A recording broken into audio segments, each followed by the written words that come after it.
Welcome back, or welcome, to the Lockwood Chronicles. My name's Larissa.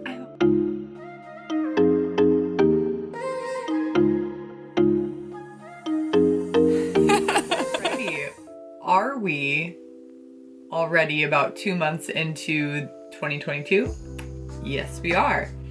Am I still going to give you my 5-star reads of 2021?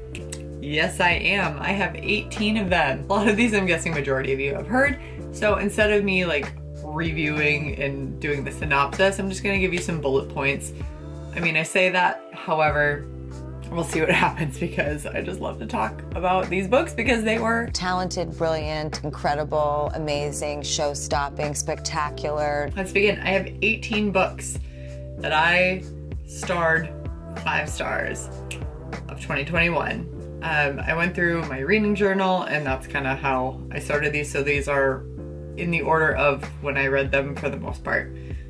To begin, Open Book by Jessica Simpson. If you like 2000s nostalgia and discussions about fame and anxiety and celebrity or relationships and gossip, ooh, also discussing family and sobriety, this book is fantastic. I listened to the audiobook and was so enraptured with it that I bought the physical copy because I'm like, I have to have this on my shelf. I have to reread this at some point. I just found it completely amazing. I was trying not to use that word, but that's the only word I can describe. So, highly enjoyed. On to the next. The Book Thief by Marcus Zusak. Hopefully I'm saying that correctly. Historical fiction, takes place in World War II. The main narrator is Death, and Death is a fangirl of Liesel, I believe her name is. Oh my gosh. This is my favorite bookmark. It's been in here the whole time. Look how tattered it is. I have been so sad because I could not find this bookmark anywhere. I've had this since the 5th grade. Oh, that just made my day. 5-star book for this obvious reason of me finding my bookmark. That is fantastic. That's super funny. Okay. Well, anyway, Death is a fangirl of The Book Thief, and I just love how he loves her and just, This book is about hope in the darkest of times. Obviously, World War II is very much a dark period in world history, as well as it's about stealing books. The Book Thief. Shouldn't be a shock that books have been stolen. Anxious People by Frederick Bachman. Bank robbery gone wrong. The characters in here are super obnoxious, but it's fantastic. It made me laugh. And it does discuss a lot of depression and anxiety, so if those are triggers for you, I would highly suggest looking up the trigger warnings. And it's also dealing with like the invisible string of the human connection and what brings us together and what connects us to each other. Attachments by Rainbow Rowell. Rowell? I can't say that. I don't know why. It's an office romance setting. Self-improvement baby steps, like working through life, getting your life back on track. Not your life, but their life back on track. And a shy nerd and a bubbly basic girl. It's not even like grumpy sunshine trope. They're both, it's just shy, not shy, sunshine.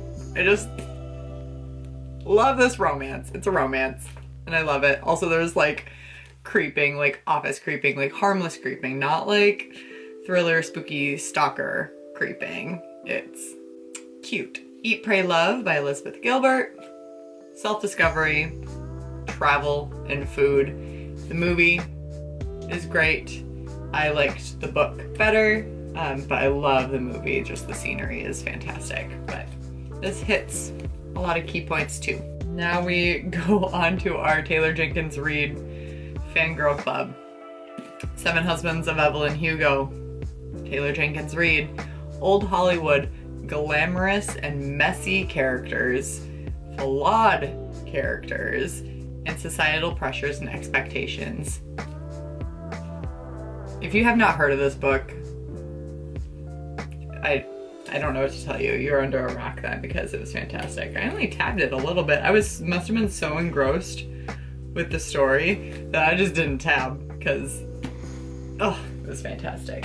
Continuing on with Daisy Jones and the Six, it's documentary written style, and I absolutely love that. I didn't think I would. Loved it. It was so cool. Never read a book like that. It's a band life in the 60s or 70s, and troubled and flawed characters. I had such a hard time believing this was not a real band. I looked them up afterwards and I'm like, where is their music? Where is the album? It has to be on Spotify or somewhere on the internet by now. No, this is that fake band, but super realistic. It was splendid. She just has a great way of writing real characters like that they could actually exist, and that just astounds me. It's fantastic. All right, Malibu Rising, Taylor Jenkins Reid. Beach vibes, sibling relationships, and then breaking away from like those molds and expectations, especially the roles in your family dynamic too. And then The Big Party, Where the Crawdads Sing by Delia Owens. I did not expect this one to be a favorite. I did not expect it to be. It's a coming of age story. It's success through adversity. There's a lot of nature involved, and it's also got a little murder mystery in it. Who doesn't love that? The love triangle-ish. It's not really a triangle, but it kind of is. It's just so like captivating and heartbreaking, and you're just rooting for her. This was my favorite book of 2021, The Song of Achilles by Madeline Miller. Greek mythology already, it's like, I knew it was gonna be a favorite because I love Greek mythology to my core. It's the romance in it and the friendship that is in it is just so beautiful. It's so beautifully tragic and heartbreaking, and I sobbed so much. And I read it twice, and I sobbed both times in front of people. So that was embarrassing, but I mean, how could you not? It also takes place in the Trojan War. I had to reread it because the first time I didn't tab it because I was so engrossed, and then I had to go back and tab it because it's absolutely stunning masterpiece. People We Meet on Vacation by Emily Henry. I know a lot of people are kind of like hit or miss with this, or they just kind of meh like it.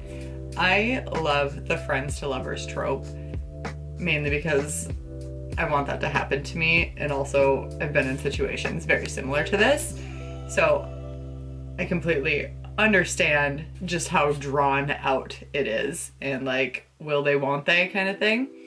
Bubbly versus quiet, also my favorite trope. I'm a bubbly gal, I love a shy guy. And I loved the switching timelines, going from the present trip that they're taking and then the previous summer trips that they took, and how they tie in, and just how much their friendship grows. And I actually did think that the friendship was believable.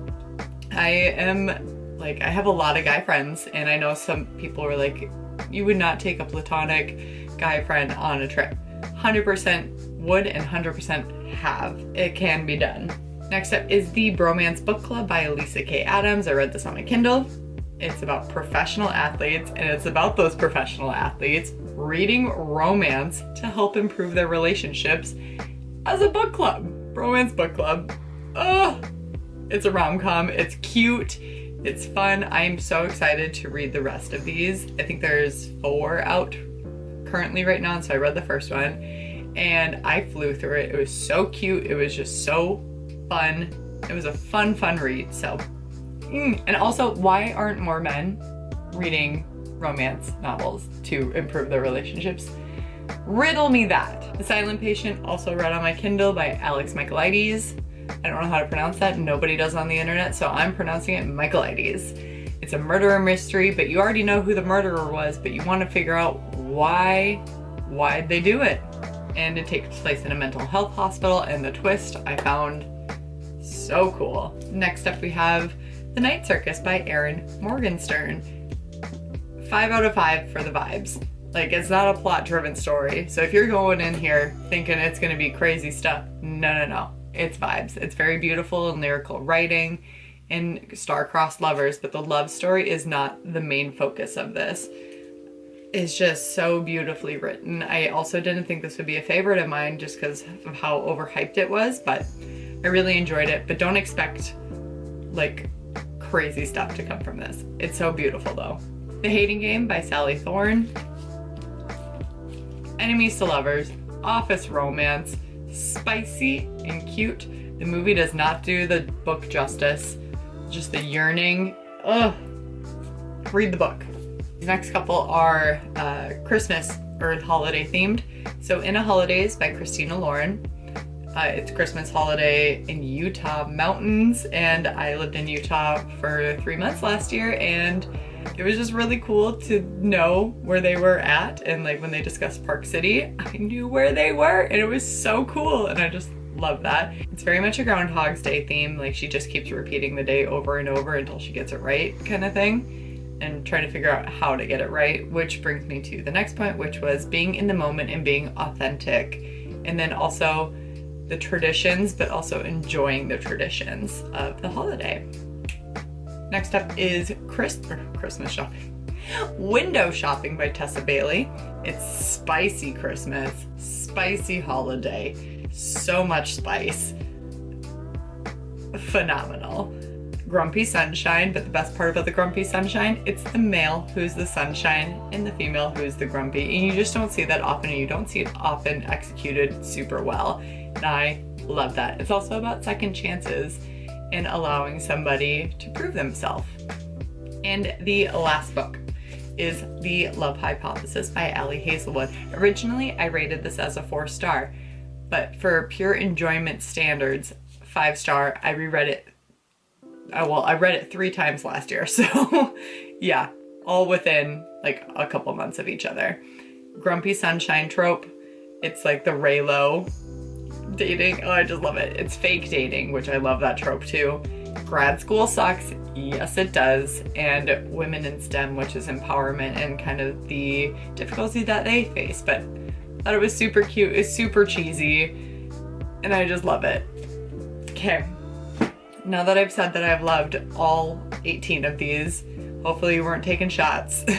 That is my 18 5-star reads from 2021. Hopefully you found a couple new ones that you haven't come across. If not, it's fine. I'm a basic bitch, so I know that a lot of these were repeats for everybody that have been on Book Talk.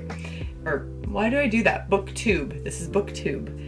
Anyway, that is it for me. If you want to, feel free to like and subscribe, and share down below in the comments some of your favorite reads of last year, just so I can selfishly add them to my list.